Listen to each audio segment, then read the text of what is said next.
ओम स्वस्ति न इंद्रो वृद्धश्रवाः स्वस्ति नः पूषा विश्ववेदाः स्वस्ति नस्तार्क्ष्यो अरिष्टनेमिः स्वस्ति नो बृहस्पतिर्ददातु ओम शांति ओम शांति।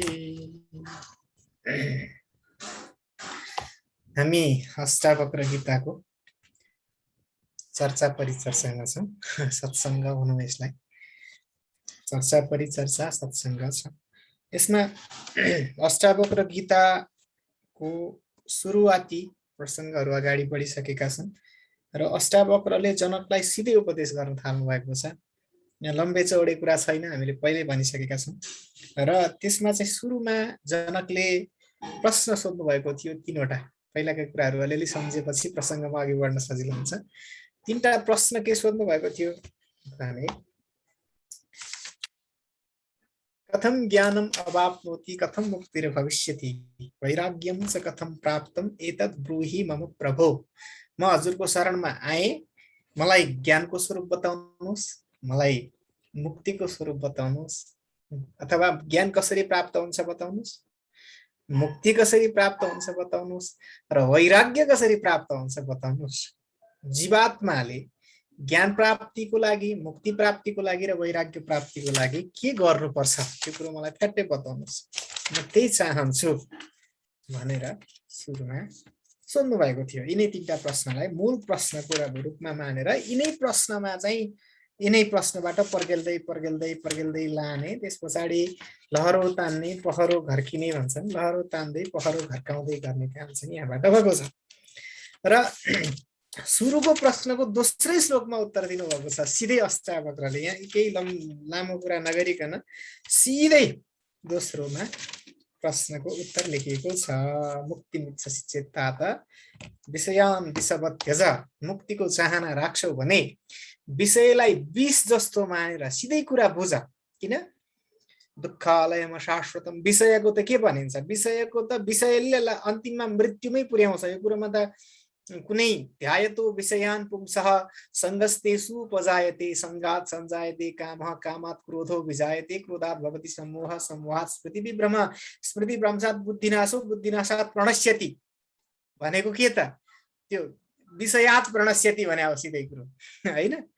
त्यो चाहिँ विषयको सेवन गर्नाले नष्ट हुन्छ भनेको हो क्या। त्यो लामो कुरो चाहिँ प्रोसेसिङ जस्तो विष मुखबाट खाने बित्तिकै पनि त्यो बीचमा जुन जलन हुन्छ, ती जलनहरू बीचमा विषयको ध्यान गर्यो।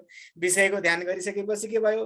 विषयान् पुंस संगस्तेषु उपजायते, तिनीहरूमा संग उत्पन्न भयो। संगात् संजायते काम, संगबाट काम उत्पन्न, उता चाहियो उता चाहियो, यस्तो उस्तो त्यस्तो सपना देख्न थाल्यो। संगात् संजायते काम, कामात् क्रोधो विजायते, काम गरेपछि यो कुरो पाइएन भनेदेखि झोक चल्ने हैन, त्यो हुन्छ। रिस उठ्यो, रिसपछि क्रोधात् भवति सम्मोह, क्रोधी मान्छेले के गर्नु हुने के गर्नु नहुने सम्मोहित हुन्छ। हितेषु अहित बुद्धि अहितेषु हित बुद्धि, गर्नु नगर्ने कुरो गर्न थाल्छ, गर्नुपर्ने कुरो गर्न छोड्छ, अनि क्रोधी हुन्छ। क्रोधात् भवति सम्मोह, सम्मोहात् स्मृति विभ्रम। स्मृति भनेको चाहिँ वास्तवमा ज्ञान भन्न खोजेको यो। स्मृति भनेको चाहिँ यहाँ केवल यो सम्झना, यो हामीले मेमोरी पावर भन्छौँ, त्यो मेमोरी पावरको मात्रै कुरा होइन। त्यसलाई कर्तव्य, कर्तव्यको विवेक, ज्ञान। सम्मोह भइसकेपछि मान्छे ज्ञान मार्गमा जान सक्दैन। सम्मोह भएपछि मान्छेले ज्ञानको बाटो रोज्न सक्दैन। सम्मोह भइसकेपछि मान्छे उल्टोतिर लाग्छ, अध्यारोतिर हेर्न थाल्छ। असतोमा सद्गमय होइन, सतोमा असतगमय अथवा असत गच्छति भनौँ, त्यसरी जान थाल्छ। त्यो उल्टो बाटोतिर लाग्न थाल्छ। स्मृति विभ्रम भनेको मतलब गलत डिरेक्सनमा जान्छ, गलत बाटोमा जान्छ भइसकेपछि अनि स्मृति भ्रंशात् बुद्धिनाश हो। त्यो भएपछि के हुन्छ? बुद्धिनाश हुन्छ। बुद्धिनाशात् प्रणश्यति। यसको मतलब त सिधा विषयको सेवन इक्वल टु पतन भन्ने कुरा चाहिँ स्पष्ट छ। अष्टावक्रले भन्नुभएको कुरा स्पष्ट छ। हामी किन पतनको मार्गमा छौँ त? अध्यात्मको पतन मतलब एकातिरको उत्थान अर्कातिरको पतन हुने हो, सामान्यतया त्यही नै हुने हो। भनेपछि विषयपट्टिको उत्थान भनेको, भोगपट्टिको उत्थान भनेको, उत्थान भनेको एक हिसाबले म एकदम भौतिक रूपमा समृद्ध छु, मेरो शरीर पुष्ट छ, शरीर स्वस्थ छ, मसँग पर्याप्त सम्पत्ति छ, यो छ त्यो छ भन्ने गुण विषयगत सन्तुष्टि हुन्छ। त्यसले आत्मगत सन्तुष्टि शक्तिलाई बिस्तारै बिस्तारै के गर्दै जान्छ, कम गर्दै जान्छ। त्यही भएर धर्मपूर्वक अर्थोपार्जन गर्नुपर्छ आदि इत्यादि कुराहरू त्यहाँ धेरै कुराहरू जोडिन्छ। यी कुराहरू चाहिँ भन्नुभएको थियो। त्यस पछाडि लगत्तै के भन्नुभएको थियो भने चौथोमा तेस्रोमा गएर त्यो भन्नुभएको थियो। अनि चौथोमा चाहिँ तिमी पृथ्वी होइनौ, जल होइनौ, तेज होइनौ, वायु होइनौ, आकाश होइनौ, तिमी आँखा होइनौ, इन्द्रिय होइनौ, के होइनौ।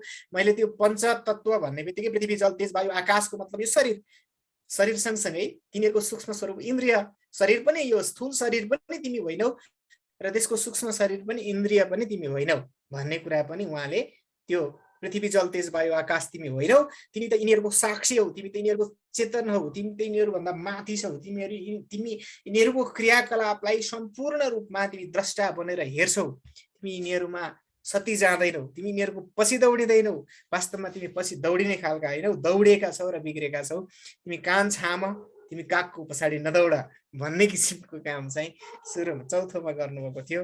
र त्यस पछाडि पाँचौँमा फेरि उहाँले त्यस्तै कुराहरू गर्दै गर्दै गर्दै जानुभएको छ। पाँचौँमा पनि ठ्याक्कै त्यही छ।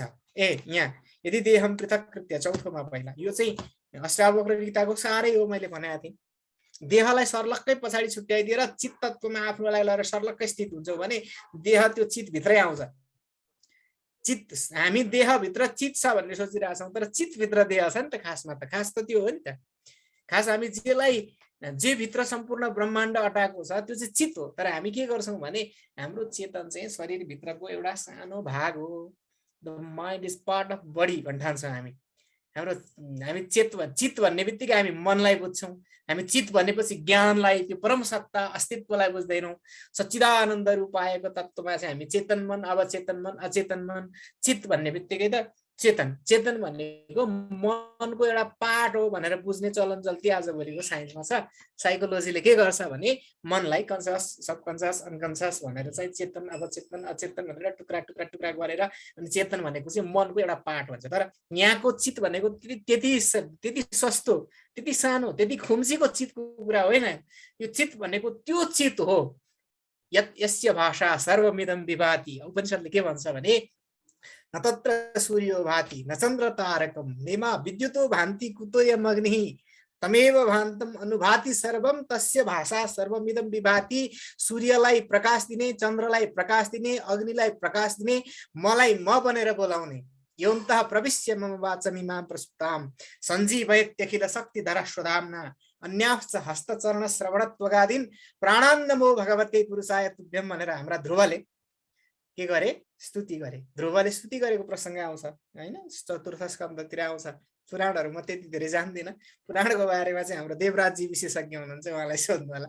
अनि त्यसमा चाहिँ के भनिन्छ भने ध्रुवले स्तुति गर्दाखेरि के भनेका छन् भने जो मेरो अन्तर हृदयभित्र पसेर वाणी बनेर बोल्छ, जो मेरो अन्तर हृदयभित्र पसेर मेरो वाणीलाई जगाउँछ र जो मेरो अन्तर हृदयभित्र पसेर आँखालाई ज्योति दिन्छ, कानलाई सुन्ने शक्ति दिन्छ, कान बनेर सुनिराखेको छ, आँखा बनेर हेरिराखेको छ, छाला बनेर स्पर्शको अनुभूति गरेको छ, त्यो परम तत्व जुन मभित्र बसेर आफू सम्पूर्णको भोक्ता बनेर बसेको छ, त्यस्तो प्राणलाई प्राण दिने, प्राणलाई पनि प्राण दिने। प्राण त के रे? हाम्रो शरीर प्राणले बाँचेको छ। प्राण केले बाँचेको छ?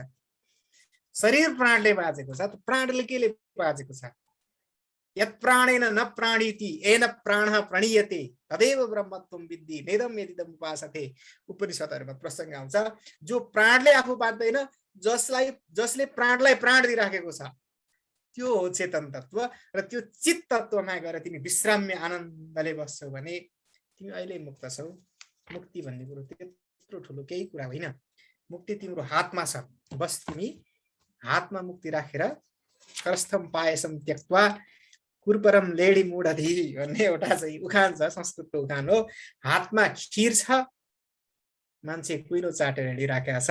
हामी कुइनो चाटेर हिँडेको भएर वास्तवमा हामी बिग्रेका हौ।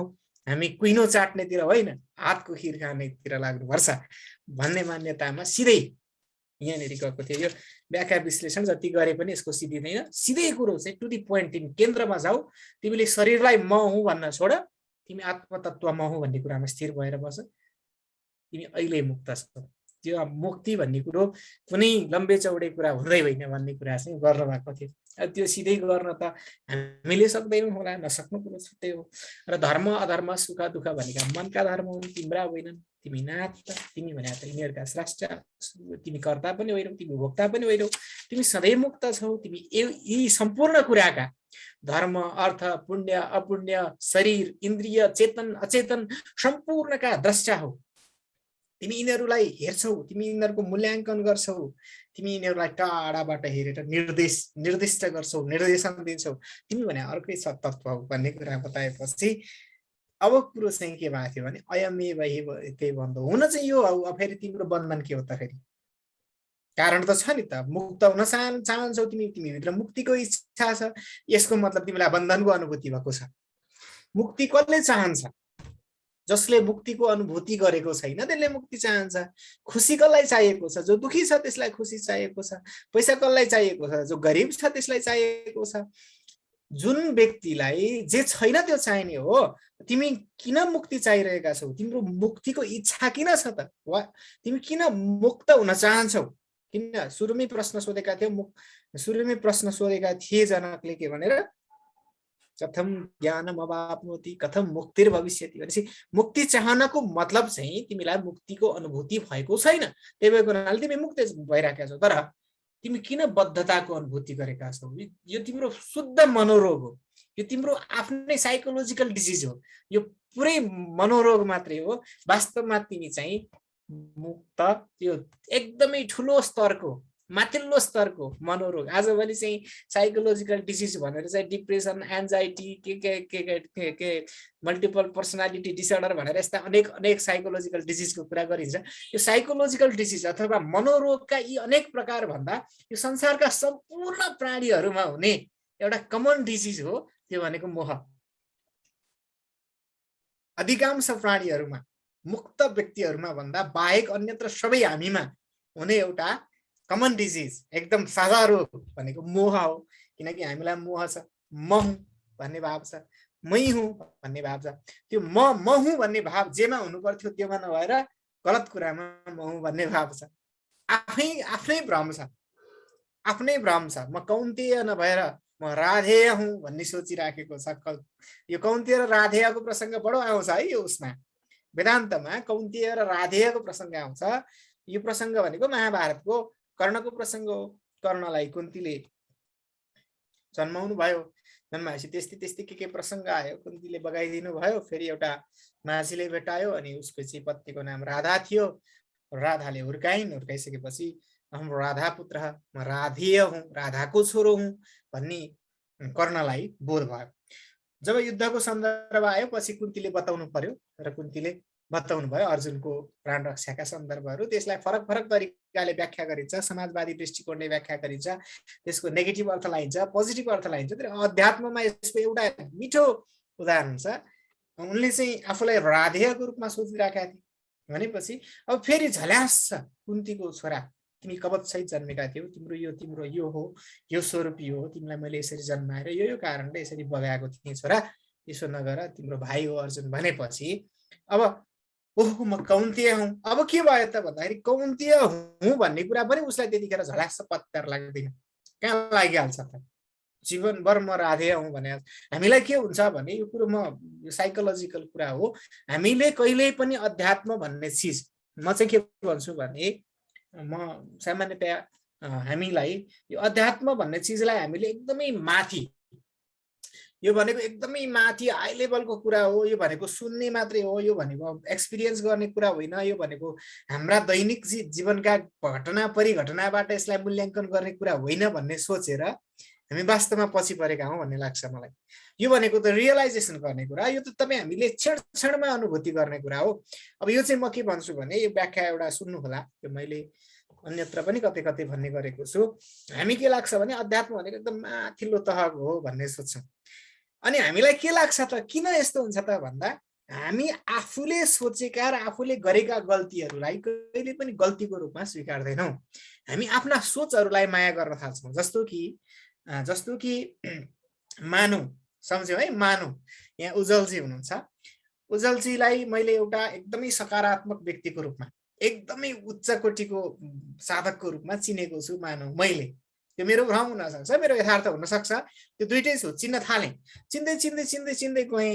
अब 4 वर्षपछि मलाई थाहा भयो कि उहाँ त्योभन्दा पनि विशिष्ट साधक साधक हुनुहुन्छ भन्ने सोचेको बेलामा होइन, उहाँ त त्यस्तो हुनुहुन्न भन्ने मलाई कसैबाट बोध भयो। साँच्चै नै कुरा हो भने पनि मलाई त्यो लाग्दैन, होइन उहाँ उच्च कोटिका नै हो भन्ने लागिरहन्छ। किन मैले हिजो त्यत्रो 4 वर्ष सोचेको कुरा त म आजै गलत हो भनेर पत्याउन सक्दिनँ नि।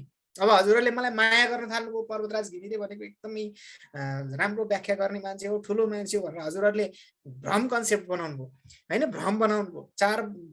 4 दिन 5 दिन पछाडि नै म त यिनै कुरा भन्छु, मलाई त के थाहा छ र, यी हस्तापक्रले जे भने त्यही कुरालाई बाटुटिङ्गु गरेर गफ गरिराखेको छु भनेपछि अब 4 दिन पछाडि फेरि थाहा भयो कि यो मान्छे खासै राम्रो चाहिँ गर्दो रहेनछ भन्ने लाग्यो भने पनि हामी के गर्छौँ भने होइन उहाँ त दिव्य गुरु हो भन्न चाहिँ 4 जनाले छोड्दैनौँ। यसको कारण के हो त भन्दा हामीले आफ्नो विवेकलाई जहिले पनि अर्काको हवाले गर्यौँ। हामीले आफ्नो विवेकलाई, हामीले आफ्नो बुद्धिलाई, हामीले आफ्नो क्षमतालाई, हामीले आफूलाई भगवानमा शरणागत गरेनौँ। हाम्रो सोचको सती, हामी आफ्नो सोचको सती जान्छौँ। त्यो हामी आफ्नो अहङ्कारलाई पूर्णतः छोडेर भगवानमा शरणागत भएको भए त काण्ड सकिया थियो, गुरुमा शरणागत भएको भए काण्ड सकिया थियो। त्यो अहङ्कार छोड्नु भनेको त मुक्तिको अवस्था हो, सकिहाल्यो।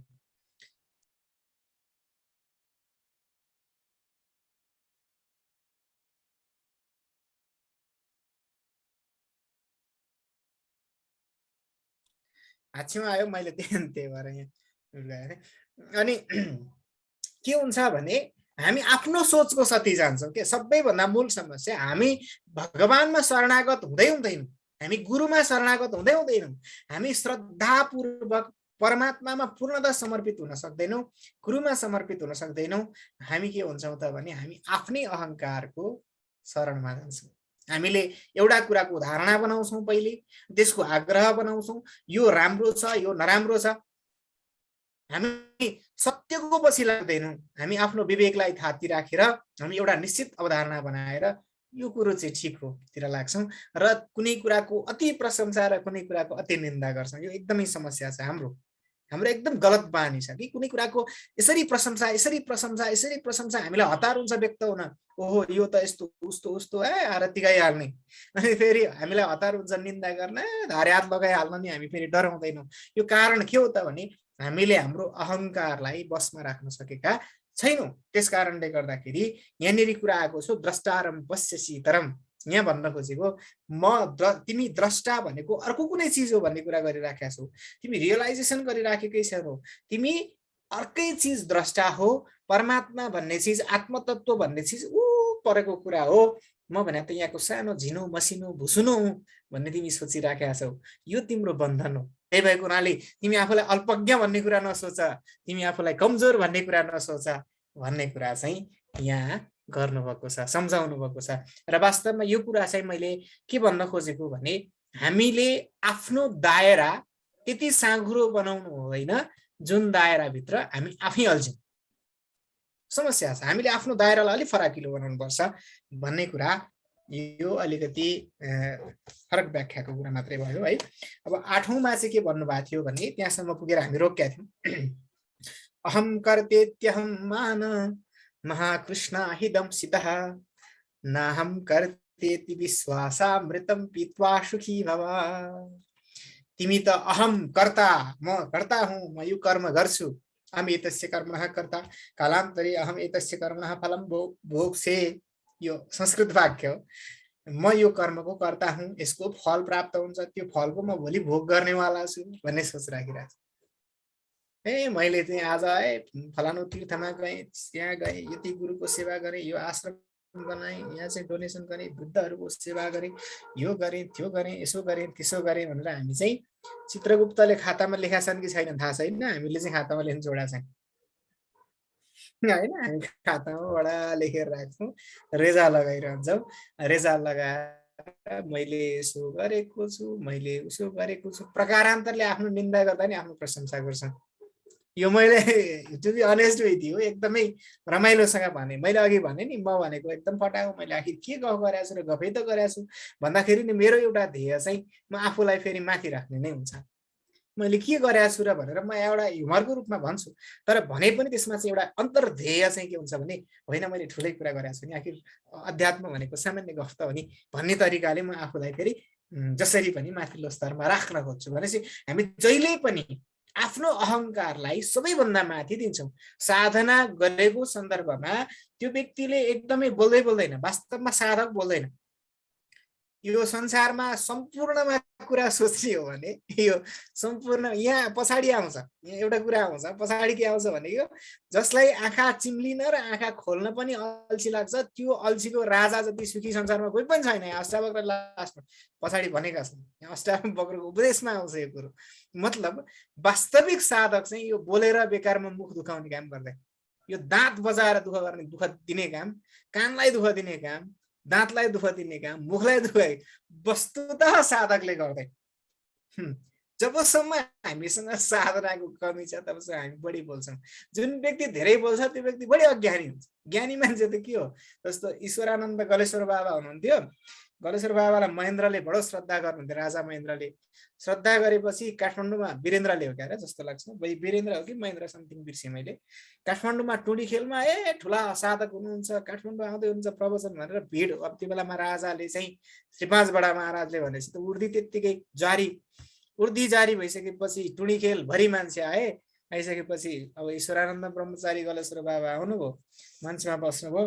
मञ्चमा बसेपछि मैले के भन्नु छ र, मैले भन्नु केही पनि छैन, मलाई प्रवचन गर्न आउँदा नि आउँदैन, बोल्न नि जाने छैन, हातमा काम मुखमा राम, यो मन्त्र जप्ने मेरो प्रवचन सिद्धियो भन्नुभयो, सक्यो होइन।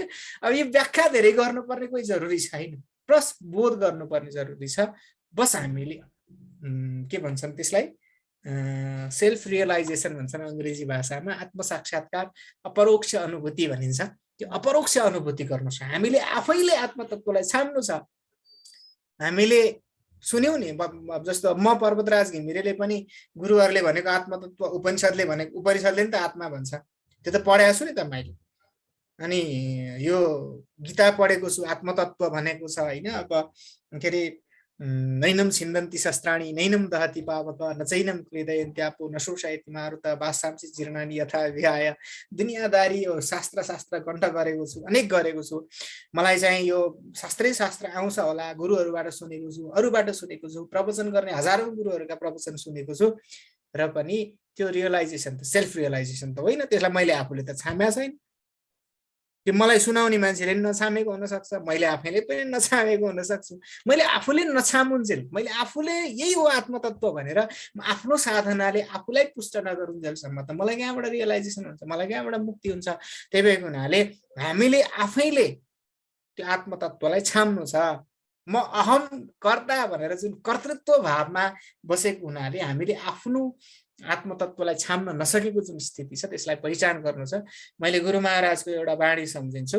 गुरु महाराजले के भन्ने गर्नुहुन्थ्यो भने, एउटा कुरो विचार गर केटा, केटा भन्नुहुन्थ्यो प्रवचन, एउटा कुरो विचार गर केटा, वेदान्तको प्रवचन गर्ने 90% भन्दा बढी गुरुहरू वेदान्तको ब थाहा नपाइकन मर्छन्। म पनि वेदान्तको कोही ब थाहा पाएको मान्छे होइन, म वेदान्त शास्त्रको अध्यापक होला, म वेदान्त शास्त्रको विद्यार्थी होला, म वेदान्त शास्त्रको व्याख्याता होला, म अनुभविता चाहिँ हुन सक्छु। त्यही भएर उनीहरूले व्याख्यान गर्नु, विश्लेषण गर्नु फरक कुरा हो र अनुभूति गर्नु फरक कुरा हो। मैले त्यही भएर हजुरहरूलाई यहाँ व्याख्यान भन्छु, मैले यो सत्सङ्ग पनि भन्न अलिक डर लाग्छ र मैले पहिले पनि भन्ने गरेको छु। यद्यपि मैले यो कुरो ढाँट्न खोजेको होइन, अब सामान्य बाँडे गफ गर्नुभन्दा त यस्ता गफ गर्नु राम्रो होइन, कुराकानी गर्नु राम्रो हो।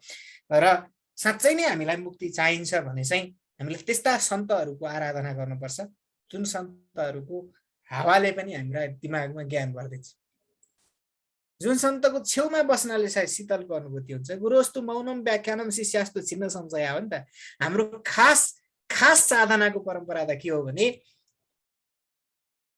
चित्रम बटतरोर्मूले वृद्धा शिष्याः गुरुर्युवा गुरुस्तु मौनम व्याख्यानम शिष्यास्तु छिन्न संशया। दक्षिणामूर्ति अवतारको सन्दर्भको कुरा आउँछ। सनत कुमार आदि 4 ऋषिहरूलाई चाहिँ ज्ञानको परम इच्छा भयो, भइसकेपछि सम्झिनु भयो यो ब्रह्माजीसँग के जानु, सृष्टि गरेर बसेका छन्, दुनियाँमा लफडा गरिरहेछन्, यी ब्रह्माजीले के सिकाउलान् र यी विष्णु पनि लक्ष्मीलाई चाहिँ पाउमा पुजाएर राखिरहेछन्। विष्णु चाहिँ नि गृहस्थी हुन् उहाँहरू त पुरै वितरागी सन्त हुनुहुन्थ्यो होइन। विष्णु शिवजी पनि पुरै काखमा पार्वती मातालाई लिएर बस्नु भएको छ भन्ने चाहिँ त्यो सोच आयो उहाँहरूलाई। यद्यपि यो कथा हो है। अनि यो सोच आइसकेपछि अनि भगवान शिवलाई चिन्ता भयो, महेश्वरलाई के चिन्ता भयो भने यत्रो ज्ञानको तीव्र भोक लिएर हिँड्या छ गुरु नपाउनु, यो त भएन नि त। भनेपछि आत्मतत्वले दक्षिणामूर्ति स्वरूप धारण गर्यो र दक्षिणामूर्तिको रूपमा भगवान शिव प्रकट हुनुभयो। अनि त्यहाँ चाहिँ सनत कुमार आदि ऋषिहरू बस्नुभयो। बसेपछि 4 जना ऋषिहरूलाई केही बोल्नु भएन, चुप्प लागेर ज्ञान मुद्रामा बसेपछि उनीहरूको संशय छिन्न भिन्न भयो। जति पनि संशय थियो छिन्न भिन्न भयो, उहाँहरूलाई ज्ञान प्राप्ति भयो, उहाँहरू मुक्त हुनुभयो। मुक्त भएपछि शिष्यहरूको संशय छिन्न भयो, गुरु चुप्प लागेर मात्रै बस्नुभयो। गुरोस्तु मौनम व्याख्यानम शिष्यास्तु छिन्न संशया। अब यसमा बटतरोर मूले, बरको रुखको फेदमा बस्नुभएका दक्षिणामूर्ति चुप्प लागेर बस्नुभयो। र विचित्रै के हो भने उहाँ चुप्प लागेर बस्दा बस्दै पनि शिष्यहरूको संशय छिन्न भयो। कसरी भयो त त्यो हुनुको के छ त, त्यो हुनुको रहस्य के छ त भन्दा ज्ञानी महापुरुषको पूर्ण ज्ञानले युक्त भएको महापुरुषको कृपा हुने इच्छा भयो भने त्यो व्यक्तिले बोल्नै पर्दैन। र त्यो पात्रता हामीमा चाहियो, त्यो जिज्ञासा हामीमा चाहियो, त्यो क्षमता हामीमा चाहियो। त्यही भएको हुनाले त्यो ज्ञान, जुन ज्ञान शब्दले व्यक्त गर्न सक्दैन, त्यो ज्ञान चाहियो नि त हामीलाई। हामीले जुन आत्मतत्वको कुरा गर्छौं त्यो आत्मतत्व त शब्दद्वारा व्यक्त हुन सक्दैन नि त, इन्द्रियद्वारा ज्ञात हुन सक्दैन नि त। यो एकदमै टाढा छ भनेर अब कतिपयले चाहिँ यो हुँदै नभएको एकदमै इल्युजन, एकदमै नराम्रो कुरालाई चाहिँ यो चाहिँ नाटक नौटङ्की गर्छन् भन्ने नास्तिकता पनि आउला। तर हाम्रो चाहिँ कुरा के हो भने त्यो तत्व, जुन तत्वको हामीलाई वास्तवमा खाँचो छ, त्यो तत्व त शब्दले व्यक्त गरेर व्यक्त हुने जात होइन भनेपछि त्यसको लागि त के चाहियो त भन्दा हामीसँग त्यस्ता अनुभवी व्यक्तिहरू चाहियो। त्यस्तो अनुभूत गर्न सकेको महापुरुषको हामीले संगत गर्नु पर्यो, जसले छुँदैमा हामीमा फरक खालको भाइब्रेसनको अनुभूति हुन्छ, जसको हावामा बस्दैमा हाम्रो चित्त शुद्ध हुन्छ, जसको छेउमा बस्दैमा हामीलाई शीतलताको अनुभूति हुन्छ र जसले चुप्प लाग्दैमा पनि हामीलाई ज्ञान दिन सक्छ। भन्नाको मतलब मैले भन्न खोजेको असलमा चाहिँ हामीले साधकहरूको सेवा गर्नुपर्छ। हामी वाणीमा धेरै मान्छे मिठो बोल्छ, आहा कति मिठो बोलेको, व्याख्या पनि कस्तो राम्रो हो, हाँस्ने मुसुक्क मुस्कुराउने, कस्तो मिठो बोल्ने, अनुहार पनि उत्तिकै राम्रो, गोरो चिट्ट परेको भन्नेतिर भन्दा पनि हामीले असली साधकको पहिचान गर्ने पात्रता हामी आफूमा विकसित गर्नुपर्छ। त्यो कसरी गर्ने हो भन्ने कुरा चाहिँ हामीले आफूमा गर्न सकौँ। पशुपतिनाथको त्यो हामीलाई कृपा होस्, त्यो चाहिँ चाहना राखौँ। यो कुरो चाहिँ मैले फरक प्रसङ्ग व्यक्त गरेँ है, यो मेरो पृथक व्याख्या थियो। यही कुरा अब यसले चाहिँ अन्तिममा के भन्नुभएको थियो भने हामी आफ्नो अहङ्कारको सती नगएर म कर्ता हुँ भन्ने अहङ्कारलाई, अभिमानलाई छोडेर म कर्ता होइन भन्ने विश्वास रूपी अमृतपान गरेर तिमी सुखी बन, तिमी मुक्त बन, यो नै तिम्रो मुक्तिको बाटो हो भन्नेसम्म अस्ति पुगेको थियो। कुरो यही हो, यही कुरो दोहोरिरहन्छ, फरक फरक रूपमा यही कुरो दोहोरिरहन्छ र यो कुरो बारम्बार दोहोरिन्छ। कुरो त्यति हो, तिमी देह होइनौ तिमी चित्त हौ, तिमी मन होइनौ तिमी चित्त हौ, तिमी धर्म होइनौ तिमी चित्त हौ, धर्म तिम्रो होइन, अधर्म तिम्रो होइन, क्रिया तिम्रो होइन, हिँड्ने तिमी होइनौ, खाने तिमी होइनौ, खेल्ने तिमी होइनौ, तिमी भनेको त एउटा द्रष्टा सम्पूर्ण चित्त तत्व हौ। यसलाई के भन्छ? Ultimate truth. अल्टिमेट ट्रुथ, एकमात्र सत्य, द होल एक्जिस्टेन्स, सम्पूर्ण सत्ता तिमी हौ भन्ने कुरा चाहिँ यहाँ आउँछ है। यही कुरा आउने हो यहाँ। अब 9 मा आयो है, स्क्रिन शेयर भन्ने चिज गर्न मिल्दो रहेछ। धन्यवाद छ। Screen share. एको विशुद्ध बोधोऽहम् इति निश्चय बह्निना प्रज्वाल्या ज्ञान गहनम् वीतशोकः सुखी भव। एको विशुद्ध बोधोऽहम्, म एकमात्र विशुद्ध बोध हूं, म एक हूं।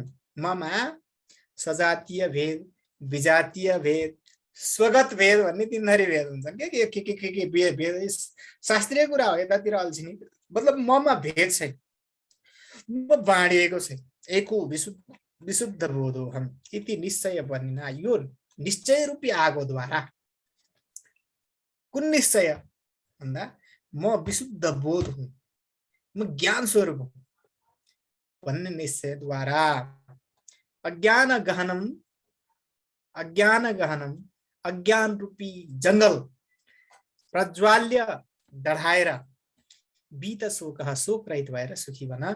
शोक र मोहलाई संसारको बीजको रूपमा व्याख्या गरिएको छ श्रीमद् भगवत गीताको शाङ्कर भाष्यको उपोद्घात भाष्यमा यो प्रसङ्ग विशेष गरी आउँछ। यो त शास्त्रीय कुरा भयो हैन। यसमा चाहिँ संसार भनेको शोक र मोहको कारण फैलिएको चिज हो।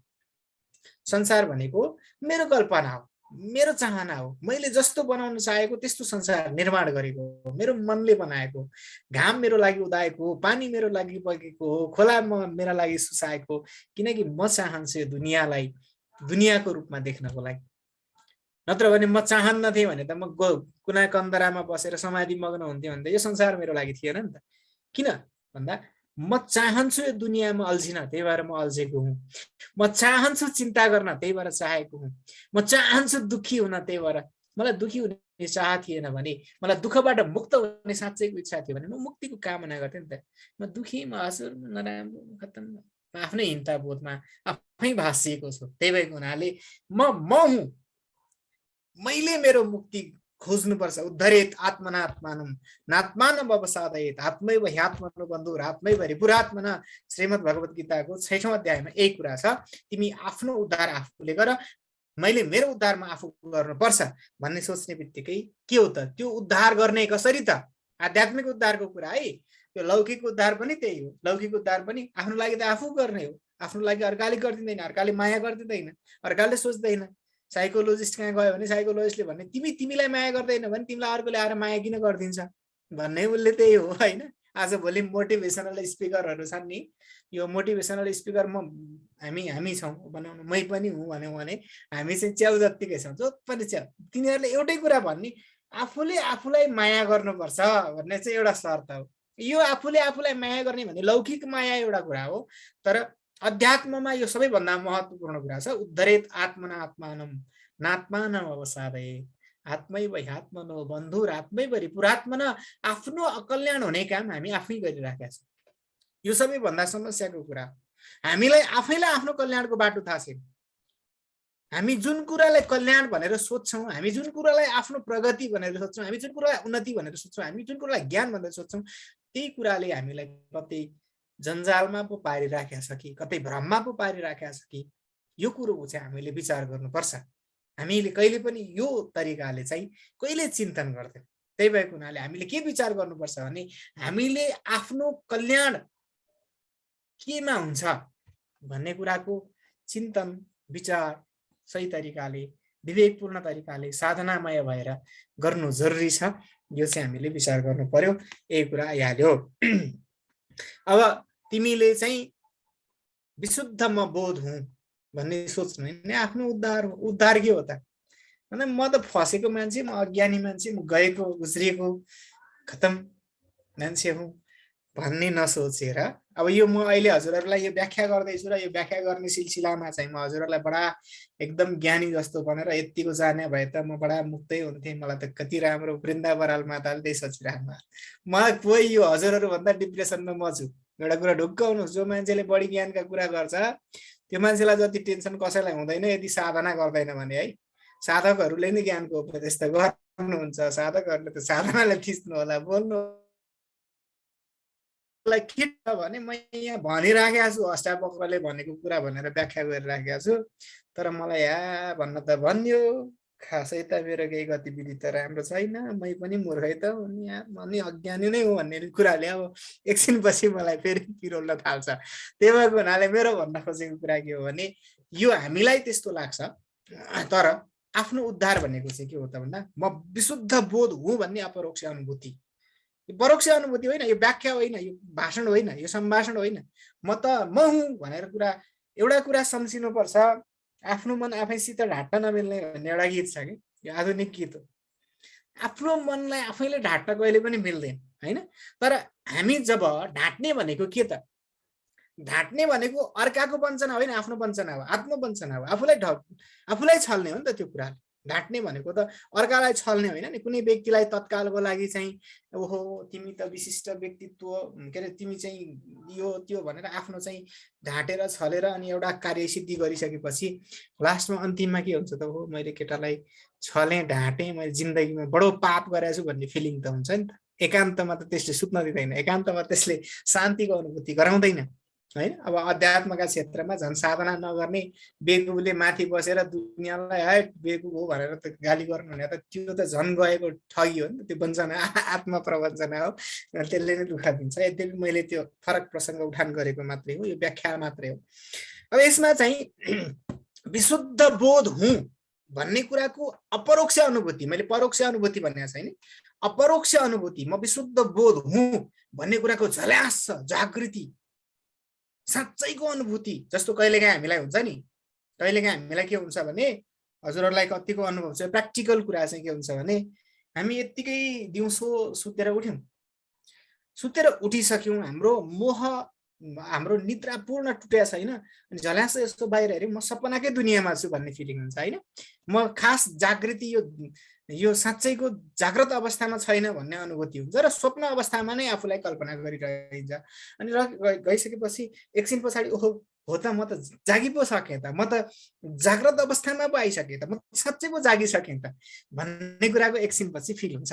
त्यसै गरी हामीलाई पनि यो मोहको निद्रा छ नि, जाग्रत अवस्था पनि असली निद्रा हो नि त, जाग्रत अवस्था पनि एउटा निद्रा हो, मोहको निद्रा हो। यो मोहको निद्राबाट नि झल्यास जागिसकेपछि ओहो म त जागे पो त, म त यो सम्पूर्ण एक्जिस्ट, म त सम्पूर्ण विशुद्ध बोध पो हुँ त, म त यो शरीर, म त यो मन, म त यो के भन्नु अब यो इन्द्रिय केही पनि होइन। यो किसिमको जागरण चाहिँ असली आत्मोद्धार हो, असली आफ्नो उद्धार हो।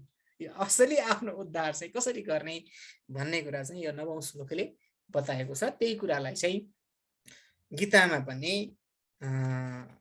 यस्याम जागर्ति संयमी यस्याम जागृति भूतानि सा निशा पश्यतो मुने या निशा सर्वभूतानां तस्याम जागर्ति संयमी यस्याम जागृति भूतानि सा निशा पश्यतो मुने भनेर गीताले अध्यात्ममा के बताउँछ भने जुन बेलामा सम्पूर्ण चराचर जागेको छ भन्छ त्यो बेलामा त्यो कुरा चाहिँ संयमीलाई निद्रा अवस्था हो, मोहको निद्रा हो नि त। हामी जागेका छौँ, हामीले के न प्रगति गरेका छौँ, म पो जिउँदो मान्छे हुँ, म पो जाग्दो मान्छे हुँ, मैले के न गरिखाएँ भन्ने हामी सोच्छौँ। यो हाम्रो अज्ञान अवस्था भनेको त बिचरा त्यो बिचरा भन्नु त्यो ज्ञानी व्यक्तिलाई त के हो, हामी बिचराहरूको भन्नुपर्छ, हामी बिचराहरूको यो चाहिँ अज्ञान अवस्था ज्ञानी व्यक्तिहरूको लागि निद्रा हो। बिहेकोहरू वा याद सपना देखिरहेछन् के न जाने छु भनेर बडा खाएँ लाएँ भनेर हल्ला गरिरहेछन्। पागलपन्थी यसमा कोही तुक छ, यो कोही अर्थवान कुरा हो। यो सपनामा खोले खाएको जस्तो हो, सपनामा खोले खाने भन्ने उखान छ एउटा, यो सपनामा खोले खाएको जस्तो हो, यसले कोही अगाइन्छ। अब फेरि यस्याम जागृति भूतानि सा निशा पश्यतो मुने यस्याम के अरे या निशा सर्वभूतानां, फेरि हामी चाहिँ सम्पूर्ण प्राणीहरूको अन्धकार भनेर जुन भन्छौँ, अन्धकार भनेको के, गरिबी, अन्धकार भनेको के, केही जाने छैन यो जोगी जिन्दगी। हाम्रो हेप्ने चलन के छ, संसारको सन्त महापुरुष जोगी भनौँ, योगीलाई के भन्ने चलन छ, के बैरागी भएर हिँडे, गाली गर्ने चलन हाम्रोमा एउटा एकदम गलत। के बैरागी भएर हिँडे, वैराग्य हुनु सानो कुरा हो। वैराग्यम च कथम प्राप्तम एतद् ब्रूहि मम प्रभो। राजा राजर्षि जनक जोसँग सम्पूर्ण मिथिला राज्यको आधिपत्य छ, जोसँग सीता उर्मिला माण्डवी को जस्ता छोरीहरू छन्, जसका स्वयं ज्वाइँ राम हुन्, सम्पूर्ण रामो राजमणि सदा विजयते रामम रमेशम भजे राम नाम जपताम कुतो भयम, जसको नाम जप्नाले कहीँबाट पनि डर हुँदैन, त्यस्ता परमात्मालाई ज्वाइँ भनेर घोडा पूजन गर्न सक्ने त्यस्तो क्षमता भएको जनक कथम वैराग्यम अवाप्नोति भनेर प्रश्न सोधिराखेको छ अष्टावक्रसँग। तर हामी छोराछोरीलाई गाली गर्नु पर्यो भने के दारी पालेर वैरागी भएर हिँडेको, यो 16 वर्षको उमेरमा म एक जमानामा दारी पाल्थेँ र मेरो दारी पालेको बेलामा लगभग 90% मान्छेले के वैरागी ताल गरेको, यो 17 वर्ष 18 वर्षतिरको कुरा हो, 18 वर्षको उमेरमा के दारी पाल। हामी दारी पाल्नु त सामान्यतया कुरा भयो हैन, दारीको सामान्य कुरा भयो। तर वैरागी के भएर हिँडेको? वैरागी हाम्रो वैराग्य प्रतिको धारणा कति नेगेटिभ छ, कति नकारात्मक छ भनेपछि यो चाहिँ हाम्रो सामाजिक एउटा यो फरक कुरा भयो हैन, यो कुरो भइहाल्यो। भनेपछि विशुद्ध बोध वैराग्यको स्थिति भनेको चाहिँ असली आत्मोद्धार हो। यो दुनिया संसारका लपन छपनमा नलागेर जागृतिमा, यो मोहनिद्राबाट जाग्नुमा, मोहनिद्राबाट उठ्नुमा र झल्यास हुनुमा, ताकि म शरीर मन धर्म अधर्म पुण्य पाप कर्ता भोक्ता प्रमाता यी सम्पूर्ण अवस्था भन्दा माथिको चित्तत्व हुँ भन्ने कुराको जागरण, भन्ने कुराको झल्यासपना, भन्ने कुराको अपरोक्ष अनुभूति, सेल्फ रियलाइजेसन, त्यो स्थिति चाहिँ वास्तविक मुक्ति हो। त्यो तिम्रो हुनुपर्छ, तिमी त्यो होइन भन्ने कुरो सम्झेर आफूलाई बद्ध गराइराखेका छौ भन्ने कुरा आयो। अब 10औं मा आउँदैछ यत्र विश्वमिदं भाति कल्पितं रज्जु सर्पवत् आनन्द परमानन्दः सबोधस्त्वं सुखी भव। अब यसलाई मैले केही हजुरहरूलाई लम्बे चौडे व्याख्या गर्नु पर्दैन, यति मैले भनिसकेपछि यही कुरो सामान्यतया दोहोरिरहने हो। जहाँ यो सम्पूर्ण चराचर डोरीमा सर्प जसरी देखिया छ, डोरी नै नभइकन त सर्प देखिँदैन नि त, डोरी नै नभइकन सर्प त देखिँदैन। भनेपछि डोरीलाई अधिष्ठान भनिन्छ है, यो वेदान्तको भाषामा यसलाई अधिष्ठान भनिन्छ। यो दुनियाँ त्यसो भए कहाँ देखिएको छ? दुनियाँ ब्रह्मरूप परम सत्तामा डोरीमा सर्प जस्तो कल्पित भएर बसेको छ। यो सम्पूर्णको अधिष्ठान अंश चाहिँ के हो? ब्रह्म नै हो, आत्मतत्व नै हो, परमात्मा तत्व नै हो। त्यही भएर आनन्द परमानन्द सबोधस्त्वं सुखी भव, त्यो चित्तत्व, त्यो एक्जिस्टेन्स जसमा यो दुनियाँ संसार सत्तावान भएर बसेको छ, विदाउट डोरी, डोरी नभइकन भ्रमको सर्पले सर्प बन्न पाउँदैन। भ्रमको सर्पले है, त्यो भ्रम हामीले त्यो अँध्यारोमा देखेको जुन सर्प छ, त्यो सर्पले सर्प बन्न त्यो अवस्थामा पाएको छ जति बेला डोरी छ। डोरी नभए त्यो सर्प हुँदैन थियो। त्यो सर्पले सर्प बन्न डोरी रूपी अधिष्ठान भएर पाएको छ। त्यसकारण हामीले पनि यो आत्मतत्वको अथवा हो पूर्ण सत्ता अल्टिमेट ट्रुथ अथवा त्यो पूर्ण सत्ता चित्तत्व आत्मतत्व छ, आनन्द तत्व छ। त्यो आनन्द तत्वले गर्दा नि हामी चाहिँ यो संसारमा आनन्दको देखिराखेका छौँ, संसारमा सत्ता देखिराखेका छौँ। यो सांसारिक सत्ता भनेको त्यो पूर्ण सत्तामा देखिएको आभास मात्र हो। जसरी डोरीमा सर्प जस्तो भ्रम देखिन्छ, त्यो कुरालाई यसले व्यक्त गर्यो। र अब यो 11औं छ बद्धा मुक्ताभिमानी मुक्तो हि बद्धो बद्धाभिमान्यपि किं वदन्ति सत्ययम् यामति सा गतिर्भवे। मुक्ताभिमानी मुक्तो हि, जुन व्यक्तिले म मुक्त हुँ भन्ने सोचेको छ, अभिमान गरेको छ, म त मुक्त पो हुँ त भन्ने सोचेको छ, झल्यास भएको छ, जागृत गरेको छ र म मुक्त हुँ भन्ने सोच्दा सोच्दै मुक्त हुन्छ। र म बद्ध हुँ, म भनेको त बाँधिएको, म संसारमा ठगिएको, म गलेको, म भनेको कामी, म क्रोधी, म दम्भी, म पापी हैन। यी सम्पूर्ण कुरा सोच्यो भनेदेखि फेरि बद्धको बद्धै भइन्छ। त्यही भएर सामाजिक एउटा उक्ति छ, किंवदन्ती सत्ययम्। सामाजिक किंवदन्ती, समाजको आह्वान एउटा सत्य आह्वान छ, जसलाई यामति सा गतिर्भवे, जस्तो मति उस्तै गति भन्ने हाम्रो चलन छ। त्यस्तै म मुक्त हुँ भन्ने सोच, तदनुकूल व्यवहार गर, तदनुकूल साधना गर, म त मुक्त हुँ, म दुनियाँ लफडामा अल्झिनु हुँदैन भन्ने सोच, तिमी मुक्त हुन्छौ। म त बद्ध हुँ, म त जस्तो हामी एउटा कुरा यो व्यवहारसँग एकदमै सिधै मिल्छ है। म हजुरहरूलाई भन्छु व्यवहारसँग एकदमै मिल्छ। हामी के गर्छौँ भने हामी कुनै पनि कुरामा कुनै गुरुहरूको अगाडि गयौँ भने सबैभन्दा पहिला हामी म त हजुर अज्ञानी, मैले के जाने छु र, म त खतम, सुरुमा यसरी सुरुवात गर्छौँ हैन। सुरुमा यसरी सुरुवात गर्छौँ। अनि यसरी सुरुवात गर्नुको औचित्य चाहिँ के हुन्छ भने गुरुले थर्काउँछ भन्ने कुरा चाहिँ हामी पहिले डराउँछौँ र सरेन्डर भएको नाटक गर्छौँ, यद्यपि सरेन्डर हुन नि सक्दैन। र त्यसको औचित्य चाहिँ के हुन्छ त सुन है, यो फेरि यो मनोविज्ञान के हाम्रो मनोविज्ञान, हामी यति बाठा छौँ, हामी चार स्टेप अगाडि सोध्छौँ। 4 स्टेप अगाडि कसरी सोध्छौँ त भने हामी गुरुले मलाई त दम्भी पापी भनेर गाली गर्छ, त्यो गाली गरौ भने मेरो चित्त दुख्छ, त्यो भन्नुभन्दा अगाडि नै बरु मैले म त खत्तम, म चाहिँ क्रोधी, म चाहिँ अज्ञानी भनिदिइसकेपछि गुरुले गाली गर्दैन र म शान्त हुन पाउँछु। हुन त त्यही हो, यथार्थमा हामी क्रोधी नै हुन सक्छौँ, यथार्थमा हामी भने दम्भी नै हुन सक्छौँ। तर त्यो अवस्थाभन्दा अगाडि हामी के चाहन्छौँ? हामी विनयको दम्भ अर्को बटुल्न चाहन्छौँ। विनयको दम्भ भनेको म त विनयी हुँ, म श्रद्धालु भन्ने जुन दम्भ छ, त्यो श्रद्धालु बनेको दम्भहरूको हामी बटुलेर बढाको नाटक गर्छौँ। यो जहिले नै गर्छौँ, मै पनि गर्छु। सबैभन्दा बढी त मैले गरेको भएर आफूले जे जाने छ, आफूले जे फिलिङ गरेको छ त्यो बताउनेहरूलाई मैले गरेको फिलिङ मैले हजुरहरूलाई सेयर गरेँ। हामी यो गर्छौँ, हामी 4 स्टेपबाट हामी धेरै छिटो सोध्छौँ, एकदम छिटो प्रोसेसिङ गर्छौँ। हामी यो न्यू बनाउन एकदम सिपालु भएका छौँ। हामी आफ्नो यथार्थको बोध गर्दैनौँ। त्यही भएर हुनाले बद्धाभिमानी बद्ध बद्ध भन्ने सोचिसकेपछि बद्धता चाहिँ हाम्रो के हुन्छ त भन्दा झन् बद्धतातिर लैजान्छ। होइन म त मुक्त हुन्छु, म यो लम्बे चौडे संसारमा अल्झिने व्यक्ति होइन, धर्म अधर्ममा अल्झिने होइन, मैले भनेको त साक्षी भावमा स्थित हुनुपर्छ भन्ने साधना गर्ने बित्तिकै, तदनुकूल चिन्तन गर्ने बित्तिकै कमलकोठी के अरे माकुरो कमलकोठी भन्छ भन्ने कुरो छ नि त होइन। यो के छ भने माकुरोलाई कमलकोठीले लगाएर राख्छ अरे, झ्याँ झ्याँ बाहिर बसेर कराइरहन्छ अरे। अनि कराइ गर्दा गर्दा बिचरा माकुरोले यति सोध्छ भने के गर्छ, लास्टमा फेरि कमलकोठी नै भन्छ भन्ने चलन चल्ती पनि छ। त्यस्तै फेरि यो त्यो त्यो कमलकोठीको उदाहरण पनि वेदान्तमा धेरै ठाउँमा आएको छ है।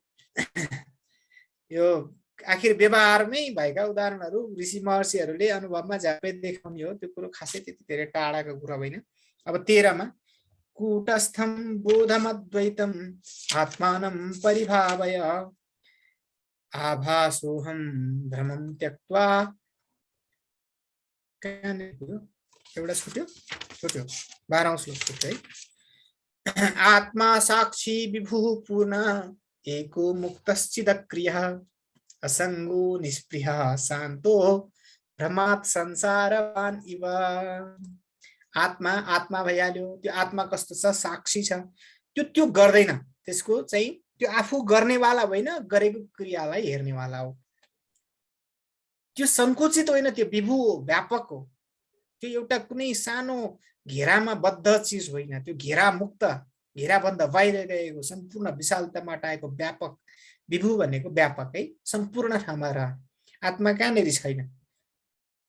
जहाँ पनि छ आत्मा। त्यो त अब प्रहलादको कथा त हामीले सुनेकै छौँ, खम्बामा भइहाल्यो। विभु पूर्ण भनेको पूर्ण। यो चाहिँ आत्मतत्वमा चाहिँ यो हात अलिकति भएन, यसो प्लास्टर सास्टर गरेर जोडजाड गरिदिनु पाएदेखि आत्मा पूर्ण हुन्थ्यो भन्ने कुरा होइन। आफै भयो पूर्ण छ, एक मात्र छ, मुक्त, सधैँ मुक्त छ। चित भनेको चित स्वरूप छ, ज्ञान स्वरूप छ। चित किन भनेको भने त्यो स्वयं प्रकाश छ। यो स्वयं प्रकाश भनिन्छ। प्रमाण नख निर्भिन्न महामोहा मरारय नमस्कुरु नरसिंहाय स्वप्रकाश चिदात्मने। हामीलाई सन्तुष्ट हुनको लागि, हामीलाई कुनै कुरा जान्नको लागि अर्काले बताइदिनु पर्छ। तर आत्मतत्वलाई केले बताउनु पर्छ? आफूबाट आफै कहिले हराउन सकिन्छ? आफूबाट आफै त हराउन सकिँदैन नि त। हामी दुनियाँ फलानु मान्छे जस्तो मैले यहाँ चाहिँ देखेँ भने माताजीहरू कोही हुनुहुन्छ, माताजीहरूलाई त्यो फलानु माताजी कहाँ हुनुहुन्छ भनेपछि फलानु ठाउँमा हुनुहुन्छ भनेर अर्काले बताइदिनु पर्छ। म कहाँ छु भन्ने कुरो कसले बताउनु पर्छ? म छु, म जहाँ छु त्यहीमा मेरो केन्द्रीयता छ। मेरै आधारमा दुनियाँ संसार घुमेको छ। मैले टेकेको भूमि, मैले टेकेको पाइलो नै सेन्टर हो हैन। मैले टेकेको पाइलोबाट म पूर्व घोषणा गर्छु, म पश्चिम। पूर्व पश्चिम कसरी पत्ता लगाउँछु? पूर्व भनेको के हो? पूर्व भनेको के हो? म उभिएको ठाउँबाट उदयाचलपट्टिको दिशा चाहिँ पूर्व हो। पूर्व भनेको त मेरो आधारमा निर्धारित हुन्छ भनेपछि सम्पूर्ण कुरा चाहिँ ममा निर्णय छ, असंग मुक्त छ, चित छ, अक्रिय छ। यो क्रिया गर्दैन, यसले यताउति जाने। किन? क्रिया त त्यो व्यक्ति चल्नको सक्छ। टम्म घिउ भरिएको भाँडोमा हल्लाएर हल्लिन्छ त? हल्लिँदैन। क्रिया केमा हुन्छ? टम्म भरिएको पूर्णमा त क्रिया हुँदैन, पूर्णमा क्रिया हुँदैन। क्रिया अपूर्णमा हुन्छ। जस्तो पानीको बोतलमा चलन के चल्ने काम, पानीको बोतलमा त्यो पानी बग्ने कुन अवस्थामा हो? जतिखेर पानी आधी छ, तल जान्छ माथि जान्छ, तल जान्छ माथि जान्छ। तर आत्मा आफैमा पूर्ण छ, विभु छ, व्यापक छ, टम्म के भन्छ ढसमस्स ढाकिएर बसेको छ भने त्यो ढसमस्स ढाकिएर बसेको जुन आत्मा छ त्यो कसरी चल्ने? चल्नको लागि त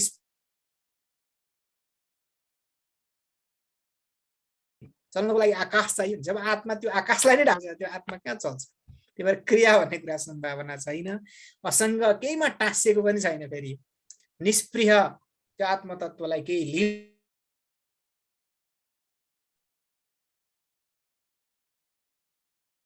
चाहिँ बडो संसारी भएर हिँडे जस्तो देखिन्छ। त्यो आत्मतत्त्व संसारी यो आत्मतत्त्वले के दुःख गरिरहेको मलाई हामीलाई नि कहिले कहीँ आत्मा कहिले मेरो आत्मा यो चाहिँ हाम्रो बडो गजब चलन छ के पहाडतिर। आत्माले मागेको कुरो चाहिँ खानुपर्छ। आत्माले माग्दैन। आत्मा माग्ने चिज हो। मनलाई आत्मा भन्ने चलन समाजमा छ। मन आत्मा होइन। आत्मतत्त्व भनेको त अक्रिय छ, निष्प्रिय छ। तर त्यो आत्मतत्त्व मनमा आत्मतत्त्वको आरोप गरेर हामी के भन्छौँ? आत्माले संसारतिर हल्लिराखेको छ भन्छौँ। ल भइहाल्यो। अब यस पछाडि 13औं श्लोक हामी आज व्याख्या गर्छौँ। त्यस पछाडि लगभग केही पनि छैन। मैले व्याख्या गरेको कुराहरू सर भोलि अर्को एपिसोडमा म पहिलो चाहिँ सिध्याउँछु भन्ने लाग्छ। किनभने पहिलोमा खासै धेरै अल्झिनु पर्दैन। यो लगभग यिनै कुराहरू दोहोरिनु नि। आत्मा असङ्ग छ, तिमी सङ्ग होइनौ, तिमी चाहिँ मुक्त हो, तिमीलाई मुक्तिको अनुभव गर भनेपछि यही कुरा दोहोर्याइ गर्ने हो। कुटस्थम, कुट भनेको यो हाम्रो चाहिँ हृदय पुण्डरीकमा बस्ने, बोधम ज्ञान स्वरूप, अद्वैतम एक मात्र, त्यो त अघि नै आइसक्यो। आत्मानं परिभावय, आत्मालाई बुझ, आभास हो, म त यो आभास हुँ। यो मनमा देखिने जुन बिम्ब हो भन्ने जुन आभासलाई पनि जुन कुरो चाहिँ यो संसारमा हल्लिराखेको छ नि, जस्तो सूर्य छ, सूर्य त हल्लेको छैन, तर ऐना छ नि, ऐना हल्लिराखेको छ। र हामी के ठान्छौँ भने त्यो ऐना भित्तामा देखिने जुन ऐनाको प्रकाश टल्किने चिज हुन्छ, त्यो टल्किने चिजलाई हेरेर सूर्य हल्लिराखेको छ भन्ने सोच। अथवा त्यो ऐना हल्लाएर हामी सूर्य त्यो ऐनाभित्र देखेको प्रतिबिम्ब, आभास, प्रतिबिम्ब त्यो हल्लेको छ भन्ने सोच। हल्लेको त हाम्रो मन हो। विक्षेप त मनको कारण, विक्षेप त मनमा उत्पन्न हुन्छ। त्यो मनमा उपाधिमा उत्पन्न हुने विक्षेप, शरीरमा आयाति सैव गच्छति सैव कार्याणि करोति भुङ्क्ते सैव जीवन मृत्यु, एउटा आत्मज्ञानीले अनुभव गरेको कुरा। शरीर आउँछ, शरीर जान्छ, त्यसैले कार्य गर्छ, त्यसैले भोग गर्छ, त्यसैले फल पाउँछ। म त्यस्तो व्यक्ति हुँ र? म त शरीर होइन। म चाहिँ सधैँ कुलाद्रिवत निश्चलै बस्मस्थित, म त कुलाचल पर्वत जस्तो निश्चल भएर एकै ठाउँमा बसेको छु। त्यही हुनाले क्रिया भनेको आत्मतत्त्वको, जेलाई म भन्नुपर्ने त्यसलाई म भन्दैनौँ, जेलाको आश्रय हामीले गलत कुरालाई बनाएका छौँ। यो हाम्रो समस्या हो। म भन्ने चिज जेमा म बुद्धि हुनुपर्ने हो त्यसमा म बुद्धि छैन, जेमा म बुद्धि नहुनु पर्ने हो त्यसमा म बुद्धि छ। यो हाम्रो समस्या हो भन्ने कुरा आयो। अब अर्को 14औंमा छ। यो 14औं पनि सजिलै छ। लगभग 8औं श्लोक र 14औं श्लोक एउटै हो है। देहाभिमान पासेन चिरम बद्धोसि पुत्रका, बोधोहम ज्ञान खड्गेन तन्निष्कृत्य सुखी भव। मैले यति मात्रै टाइप गरेको रहेछु आज। देहाभिमान, देहको अभिमान भनेको म भनेको को हुँ त? मेरो दृष्टिमा पर्वतराज घिमिरेको दृष्टिमा म भनेको को हुँ? मैले भनेको म यहाँ यति दोहोऱ्याइराखेको छु। मैले पहिला नि भनेको थिएँ, मैले पछि नि भनेको छु, मैले आज यति गर्छु, मैले यति मात्रै टाइप गरेको रहेछु। यो मैले सम्पूर्ण क्रियाकलाप म हजुरहरूलाई भन्दैछु। म त व्याख्या मात्रै गर्ने हो। म खासै जान्ने कुरा त होइन। मैले यो म मात्रै आज हजुरहरूको अगाडि 1000 चोटि उच्चारण गरिसकेँ। त्यो म भनेर जुन मैले 1000 चोटि उच्चारण गरेको म माथिको यो जुन पाउसम्मको एउटा निश्चित शरीरभित्र आफूलाई अहम बुद्धि गरेर बसेको बेकुब अज्ञानी, त्यो चाहिँ म भनेको को त्यही हो। यसलाई नै अभिमान देहको अभिमान भनेको देहमा म हुँ भन्ने बोध, अभिमान भनेको म बलियो छु भन्ने अभिमान भन्न खोजेको होइन। शरीरलाई म जुन अज्ञानको अवस्था छ त्यो अज्ञानको अवस्था रूपी पासोले चिरम्बद्ध दोषी। तिमीले अहिलेदेखि होइन, यो उहिलेदेखि जन्म जन्मान्तरदेखि सृष्टिकालदेखि चिरम्बद्ध दोषी पुत्रका बाँकी राखेका छौ छोरा बाबु राजा हैन। राजा त यसै जनक राजा हुँदै हुन्। राजा तिमी यसरी बाँधेका छौ।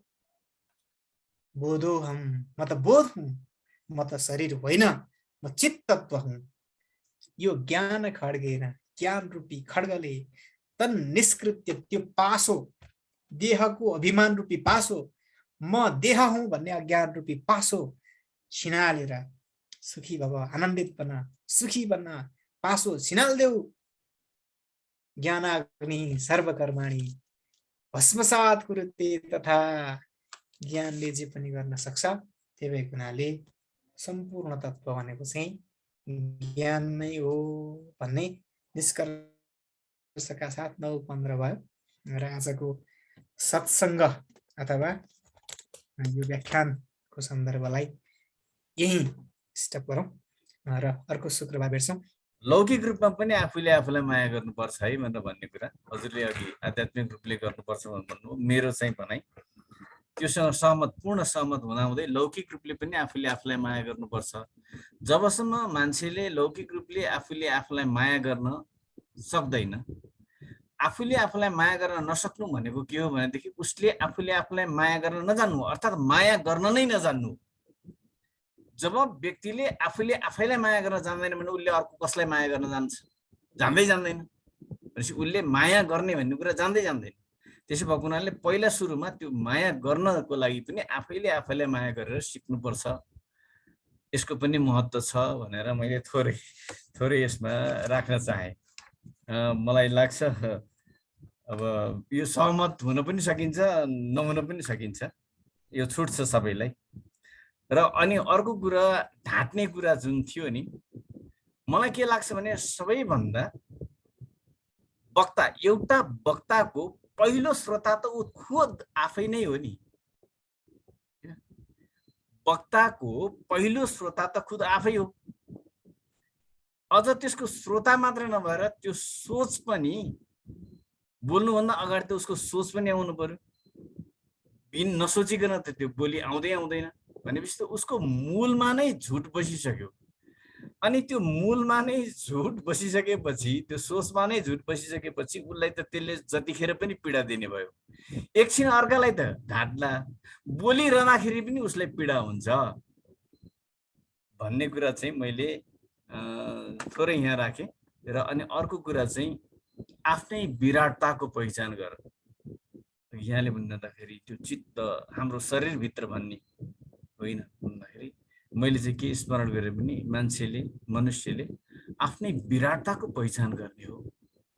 जब मान्छेले आफ्नै विराटताको पहिचान गर्न सक्छ, त्यतातिर लाग्छ, त्यसपछि अष्टावक्रले भन्नुभयो, ऋषि अष्टावक्रले भन्नुभएको कुरातिर मात्रै अगाडि बढ्न सकिन्छ कि भन्ने जस्तो लाग्यो मलाई। कता कता मैले थोरै आफ्नो यो यहाँले भनिरहँदाखेरि आफूलाई लागेको कुराहरू नोट गरेर राखेको थिएँ र मैले सेयर गरेँ। के म नै आत्मा हो भनेर सोध्नु भएको छ नेत्र मैनाली सरले, अमेरिकाबाट हुनुहुन्छ। यो कुरा ठिक हो, म नै आत्मा हो।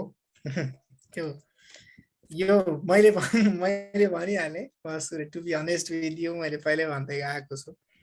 यो मेरो शास्त्र बोल्छ। मलाई गुरुहरूले जे सिकाउनु भएको छ, जे पढाउनु भएको छ, जे रटाउनु भएको छ, यसरी भन्छु म, जे रटाउनु भएको छ म त्यो बोल्छु। एउटा कुरा चाहिँ के हो भने रटाउँदै पनि गुरुहरूले पक्कै पनि गलत कुरा रटाउनु भएको छैन होला भनेर म कन्फिडेन्टली बोलिराखेको हो होइन। यो कुरा हो नि त। जस्तो रटाउँदै पनि कतिपय कुरा चाहिँ मैले रटेका कुरा पनि गुरुहरूले रटाएको हो नि त। भनेपछि त्यसमा कन्फिडेन्स त्यही आधारमा म हजुरहरूसँग भन्ने हो। मैले गुरुहरूले म जे सिकाउनु भयो त्यो हजुरहरूको अगाडि होमवर्क बुझाउने हो वास्तवमा। अब म नै आत्मा हो त, यो प्रश्न चाहिँ अलिकति सिम्बोलिक छ। अब यसले भन्न खोजेको कुरा के त, अब म शब्दसँग अल्झिएको हो कि म भावसँग अल्झिएको हो, यो दुईटा कुरा छ। जहिले पनि भाषा भनेको चाहिँ प्रतीक हुन्छ, भाषा भनेको सिम्बोल हो। हजुरले म भन्ने तत्त्व चाहिँ म नै आत्मा हो त, भनेर भन्नको मतलब म आत्मतत्व नै हो त, अथवा म नै आत्मा हो त, आत्मा भनेको म बाहेक केही पनि छैन त भन्ने प्रश्न हो भने होल एक्जिस्टेन्स भनेको वास्तवमा यो संसारमा आत्मसत्ता बाहेक केही पनि सत्ता छैन, आत्मतत्व बाहेक केही पनि छैन भने चाहिँ त म नहुने कुरा भएन भावको हिसाबले। अब अर्को कुरा चाहिँ हजुरको क्वेसनको दुईटा प्याटर्न छ। त्यो प्रश्नले बताउन खोजेको कुरा चाहिँ के हामीले म भनेर जुन कुरालाई चाहिँ सम्बोधन गर्छौँ त्यो चाहिँ आत्मालाई गरेको हो त, शरीरलाई होइन, मनलाई होइन, बुद्धिलाई होइन, होइन? यो तरिकाले पनि हजुरको प्रश्नको उत्तर दिन सकिन्छ दुईटा तरिकाले। अब मनलाई होइन, बुद्धिलाई होइन, आत्मा जस्तो मेरा मन मेरा मन क्यों तुम्हें चाहे मेरा मन भन्ने एउटा गीत छ हिन्दीमा, होइन? त्यो मेरो मन भन्छौँ हामी, मेरो भन्छौँ, म मन भन्दैन। मेरो आज ज्यान दुखिरहेछ, मेरो ढाड दुखिरहेछ, मेरो कानले आज काम गरिरहेको छैन, मेरो दिमाग चक्कर आइरहेछ भनेपछि हामी आफ्ना सम्पूर्ण अवयवलाई, मेरा एक एक कोषलाई मेरो भन्छौँ, त्यसमा स्वामित्वको भाव गर्छौँ। त्यो र हाम्रो बीचका सम्बन्ध के छ भने हामी स्वस्वामी भाव सम्बन्ध छ भनेको मतलब त्यसमा त हामी प्रभु, त्योभन्दा त माथि त्यसको त मालिक हुँ भनेर सोचिराखेका छ नि त। भनेपछि त म भन्ने चिज मन नभएर म भन्ने चिज त आत्मै हो। म भन्ने चिजको जुन अहम प्रति, जस्तो हामीले यो चाहिँ किनभने अब शास्त्रमा पनि युष्मत् अस्मत् प्रत्यय गोचरयोर विषय विषयलो तम प्रकाशवत् विरुद्ध स्वभावयो इतरेतर भावानुपपत्तौ सिद्धायाम तद्धर्माणाम अपि भनेर पढ्नु पर्थ्यो, होइन? यो एक पाना कण्ठ गरेर काम छैन। त्यसमा चाहिँ शास्त्रमा धेरै ठाउँमा के भनेर बताइन्छ भने अस्मत् र युष्मत्, म र यो भनेर, म भनेर बताइएको चिज चाहिँ आत्मा र यो भनेर बताइएको चिज चाहिँ अनात्मा हो। हामीलाई चाहिँ यो अनात्म तत्वमा युष्मत् र अस्मत् प्रत्यय गोचर, युष्मत् प्रत्यय गोचर संसार, अस्मत् प्रत्यय गोचर म, यो चाहिँ पारिभाषिक शब्द हो। यो पारिभाषिक शब्दतिर हजुरहरूले अड्किएर काम पनि छैन। त भनेर बताइने चिज अर्को, तिमी भनेर बताइने देखाइने सेकेन्डरी पार्ट हो अर्को, र म जहिले पनि जस्तै मलाई चाहिँ हजुरहरू ल्याङ्ग्वेजमा कतिको हुनुहुन्छ, ग्रामरमा म भन्ने चिजलाई चाहिँ प्रथम पुरुष भनिन्छ कि, प्रथम पुरुष, first person, I first person, I and we first person, you second person, अनि थर्ड पर्सन इसी इट हुन्छ, होइन? त्यसै गरी नेपालीमा पनि म, त, तिमी, तपाईँ, हजुर, त्यो ऊ, तिनी, यिनी आदि इत्यादि हुन्छ भने चाहिँ म भनेको प्रथम पुरुष हो। यसको मतलब मले चाहिँ के गर्छ भने, मले चाहिँ केलाई इन्डिकेट गर्छ भने जुन तत्त्वले यो भन्ने चिजले सङ्केत गर्न सक्दैन, जुन तत्त्वलाई यो आत्मा भनेर टाढाबाट देखाउन सकिँदैन, यो चाहिँ आत्मा यस्तो छ भनेर देखाउन सकिँदैन नि त। आत्मालाई यो भन्ने सम्बोधन गर्न सकिँदैन, गरियो भने पनि साङ्केतिक रूपमा सकिन्छ। कस्तो रूपमा सकिन्छ भने हामी कहिलेकाहीँ आफैलाई देखाएर, लौकिक उदाहरण यो, हामी आफैलाई देखाएर त्यो गर्न चाहिँ यो पर्वतराजले जानेको छैन है भन्छु नि म कहिलेकाहीँ। यो घमण्ड देखाउनु पर्यो भने हामी बडा यो पर्वतराज घिमिरे हो। हामी कहिलेकाहीँ यहाँ चाहिँ बडा कहिलेकाहीँ भाषण गर्नु पर्यो भने, होइन, सम्भाषण गर्नु पर्यो भने हामी के भन्छौँ, यही व्यक्तिले हो त्यसो गरेको, होइन, भन्छौँ। यो आफैलाई पनि यो भनेर देखाइन्छ जसरी साङ्केतिक रूपमा, त्यसै गरी आत्मतत्त्वलाई पनि यो आत्मा चाहिँ यस्तो हुँदैन भनेर उपनिषदमा पनि व्याख्या गरेको पाइन्छ। तर वास्तवमा आत्मतत्त्व चाहिँ म भन्ने शब्दले बताइएको चिज नै हो। म भन्ने शब्दले ठ्याक्कै बताउन खोजेको चाहिँ मनलाई पनि होइन, बुद्धिलाई पनि होइन, र शरीरलाई पनि होइन, आत्मालाई नै हो। किनभने म नभनेर हामी मेरो भन्ने भाव अरूमा राख्छौँ, होइन? त्यो चाहिँ एउटा सेकेन्डरी पार्ट भयो। मैले दुई तरिकाले उत्तर दिएँ है। अब हजुरले के सोध्नु भएको, अब त्यही अनुसार चाहिँ बुझ्नु होला। हजुर, हस्, धन्यवाद गुरु। एकदमै प्रष्ट चाहिँ नि भएको छ। मैले यहाँ थोरै अलिकति के राखेँ भनेदेखि, म आँखा, म हात, म मेरो शरीर, म टाउको हुँदैन, मेरो हुन्छ, होइन? म भोक्ता, म यो पनि होइन, म त्यो पनि होइन, यो पनि होइन, त्यो पनि होइन भन्छु। अनि त्यो होइन भने त्यो चाहिँ के हो त भन्दाखेरि त्यो चाहिँ मेरो हो। त्यो कहाँबाट चाहिँ नि निर्देशित भएको छ, कहाँबाट चाहिँ प्रतिस्थापित भएको छ भनेदेखि त्यो मबाट प्रतिस्थापित भएको छ। त्यसो भएको हुनाले त्यो चाहिँ मेरो हो। त्यो प्रतिस्थापित गराउने चाहिँ के हो भने त्यो चाहिँ आत्मा हो। त्यसो भएको हुनाले म चाहिँ नै आत्मा हो। अर्थात् त्यो आत्मा भनेकै हरेक मान्छेले म भनेर व्यक्त गर्दाखेरि उसले शरीरलाई व्यक्त गरे हुँदैन, उसले आत्मालाई नै व्यक्त गरे हुन्छ। तर बुझ्दैन मान्छेलाई थाहा भएर या नभएर पनि व्यक्त आत्मालाई नै गर्ने हो म भनेर, मको सम्बोधन नै आत्मालाई हुने हो। त्योदेखि बाहेक अरू केमा म हुन्छ? मेरै शरीरमा त म हुँदैन भनेदेखि अरू चिजमा त म हुने कुरै भएन। त्यही त, त्यही कुरालाई मैले अघि व्यक्त गरेँ र मैले यो सधैँ भन्ने गरेको छु। यो हजुरहरूले कण्ठै गर्दा हुन्छ है, यो मन्त्र हो। यो गोविन्दराज विनोदी भन्ने एकजना कवि गुरु हुनुहुन्छ चितवनमा, उहाँले लेख्नु भएको पंक्ति हो र अघि हजुरले चिदानन्द स्वरूप शिवोहम शिवोहम भनिहाल्नुभयो, त्यही कुरो। जस्तै म कर्ता म भोक्ता म भन्ने म को हुँ, म भन्ने चाहिँ म चाहिँ को हुँ त? म त सच्चिदानन्दको अंश पो हुँ, हैन? यो एउटा यति मैले सम्झाएको छु, पुरा सम्झेको छैन। यो पुरै कविता पनि म अब कुनै दिन यहाँ हजुरहरूको अगाडि सुनाउँला।